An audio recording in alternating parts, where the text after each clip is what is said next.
Let's get more on this. Joining us is from Bangkok, our correspondent Tony Chang. He's just returned from Hanoi, Vietnam, where he looked into the conditions facing this endangered species. Thanks for joining us, Tony. How serious is the situation for wild animals, especially pangolin in Vietnam? Deadly serious. The information we got when we were in Vietnam was that they have, over the last couple of years, smuggling has been a problem, but they're now seeing it on such a scale that they've intercepted in the last couple of months alone containers full of frozen pangolin bodies moving up to China for export. And it's really getting out of control. We spoke to pangolin conservationists who said that if something isn't done, I mean, the pangolin is already highly endangered, but they said if the trade continues at the rate that it's going, the pangolin could be extinct within a decade. And the irony of that is that this is it's a very hidden creature. It lives deep in the jungle or the forest. It buries itself underground. It's nocturnal, and as a consequence, we don't know anything about it. They had kept one at the conservation center for observation because they just were trying to find out a little bit more about how it lives. But the irony is that the pangolins may be extinct before we can discover anything about them. It is a rarely seen and little understood mammal. Its home deep in the forest, in burrows underground. The pangolin, a scaly anteater with a natural body armor strong enough to deter the most dangerous predators, except one.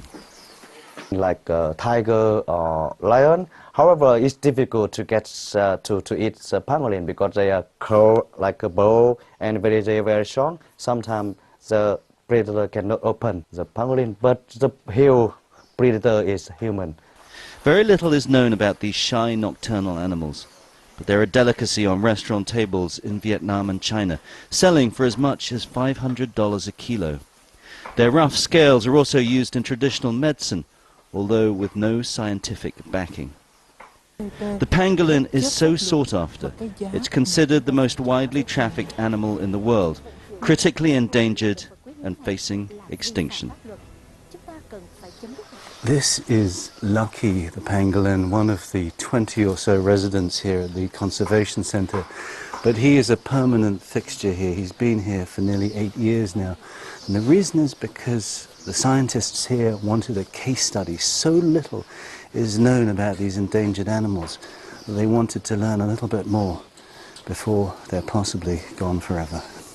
At the Pangolin Conservation Center, they try to return rescued animals to the wild as quickly as possible, but only about 60% survive. The traffickers will do anything to increase their profits. They often add weight by feeding the pangolins stones. They normally put the gravel, stone, into the stomach to make it heavier. But while the sale of pangolin is illegal, is it still available? In a restaurant downtown Hanoi, we were shown a menu that offered pangolin and other illegal and endangered species. But the Vietnamese authorities have been trying to crack down. This public service advertisement released on Vietnamese TV urges people to report the sale or smuggling of pangolins to a hotline run by a local NGO, Environment for Nature, Vietnam. On the other end of the line, they're compiling information for the authorities. Restaurants selling pangolin, smugglers, trafficking routes. But local consumption is only a tiny proportion of what's smuggled over the border. We see large quantities of trafficked pangolins, more recently containers full of pangolin scales coming in from Africa, coming into Vietnamese ports and then moving overland into China. The scale of recent busts gives an indication of how many pangolins are being trafficked. Containers filled with frozen corpses, their white flesh exposed, the scales harvested for medicine that doesn't work. This shy creature we know so little about may become extinct before most people even notice it's there.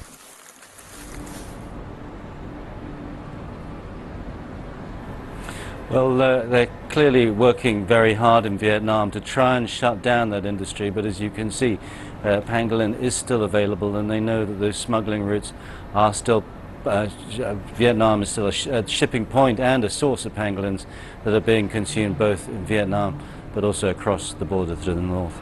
Right, and like in most countries, hunting and killing endangered wild animals is illegal in Vietnam.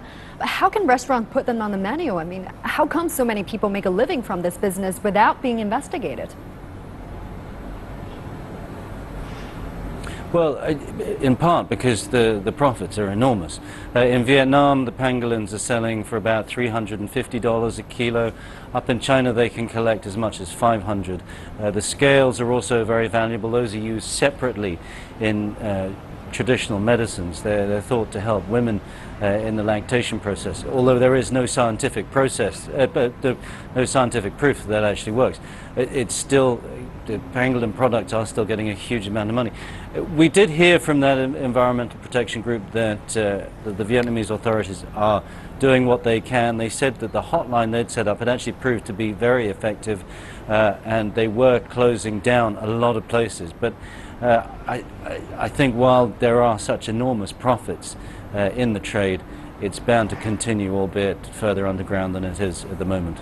All right, thank you so much, Tony Chang, joining us live from Bangkok.